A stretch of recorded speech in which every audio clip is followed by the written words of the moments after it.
अब जो एक तरफ जिया की पुरसरार एक्टिविटीज़ चल रही हैं, मसलन मंदिर जाना, अपने पास एक फ़ोन सबसे छुपा के रखना, ज़ेवर छुपाना और फिर छुप के ज़ेवर बेचना, और दूसरी तरफ दीपक अपनी बीवी को याद कर कर के रोता है, अपने दोस्तों के साथ तलाश में रहता है। इसी तलाश में वो पुलिस स्टेशन भी जाता है और जहाँ फूल का बताता है वो किसी रेलवे स्टेशन पर गुम गई, वहाँ ये भी बताता है कि वो एक दुल्हन किसी की अपने साथ भी ले आया है। इस पर इंस्पेक्टर मनोहर को बज़ाहिर कमाई का जरिया भी नजर आता है, और वैसे भी जिया के शौहर ने अपने इलाके के थाने में रिपोर्ट लिखवाई हुई है। उसकी बीवी जेवरात समेत भाग गई या गुम गई। शक तो इंस्पेक्टर को हो जाता है कि ये वही लड़की है जिसके हस्बैंड ने रिपोर्ट की हुई है, मगर जिया बहुत सफाई से झूठ बोलती है और साफ मुकर जाती, अपनी असली आइडेंटिटी छुपा लेती है। इंस्पेक्टर के पास क्योंकि कोई सबूत नहीं होता और गांव के रीत रिवाज को देखते वो ऐसे औरत पर हाथ भी नहीं डालता, मगर अब इंस्पेक्टर मनोहर पर जिया की जासूसी करना फर्ज बन जाता है और वो जिया का खोज लगाता रहता है कि मनी ऑर्डर जिया भेज रही है और उसके पास मोबाइल फोन भी है, और ये सब वो क्यों कर रही है। उधर फूल कुमारी मंजू माई के घर में आराम से है और इंतजार में भी इस यकीन के साथ कि एक दिन उसका दीपक उसको ढूंढ कर ले जाएगा। ऐसे तो दीपक ने फूल के बिना एक पल भी सुकून का नहीं गुजारा, और उधर जिया को इंस्पेक्टर मनोहर फॉलो भी कर रहा है और करीब करीब है कि उसके हाथ सबूत लग जाए। और हमारा गट फीलिंग कहता है ना, इसका व्यवहार ठीक नहीं है, दबोच लेगा इसको। जिया वही दुल्हन है जिसकी रिपोर्ट उसके बदचलन हस्बैंड ने लिखवाई हुई है कि वो जेवरात समेत फरार है।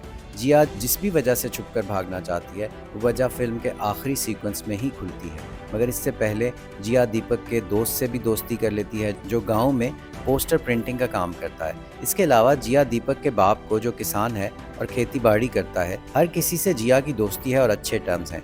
दीपक की भाभी जो छुप के अपने शौहर की स्केचिंग करती है और उसके पास ड्राइंग का नेचुरल टैलेंट है, जिया उसको एनकरेज भी करती है और एम्पावर्ड भी। इसी के साथ साथ जिया की अपने भागने की तैयारी भी मुकम्मल है, मगर एक रात दीपक बहुत दुख में दोस्तों से लड़कर रोता गिरता पड़ता शराब के नशे में बदहाल घर आता है और बाहर गिर जाता है, तो जिया फूल को ढूंढने का फैसला करती है।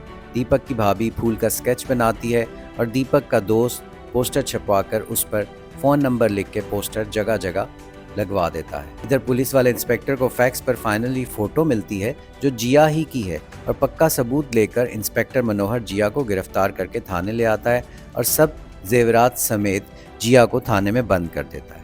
दीपक को पहले यकीन नहीं होता कि जिया कोई बहुत बड़ा फ्रॉड है, मगर इंस्पेक्टर की बातें सुनकर वो गुस्सा हो जाता है जिया पर। इधर फूल कुमारी की फ़ोटो किसी तरह पहचान ली जाती है और जिया के फ़ोन पर स्टेशन मास्टर कॉल करने लगता है। अब फिल्म का क्लाइमेक्स है और इंस्पेक्टर जिया के असल हस्बैंड को थाने बुला लेता है जो दरअसल उबाश भी है और पहली बीवी को मारने का इल्ज़ाम भी है। अब जिया की सारी रियलिटी सामने आती है। वो शादी नहीं करना चाहती थी और ऐसे उबाश शख्स के साथ तो बिल्कुल नहीं जिसने ज़बरदस्ती जहेज़ दिया हो, बल्कि वो एग्रीकल्चरल साइंस में आगे पढ़ना चाहती थी और उसी के लिए जेवर बेच के यूनिवर्सिटी में एडमिशन के लिए पैसे अपनी बहन को भेज रही थी।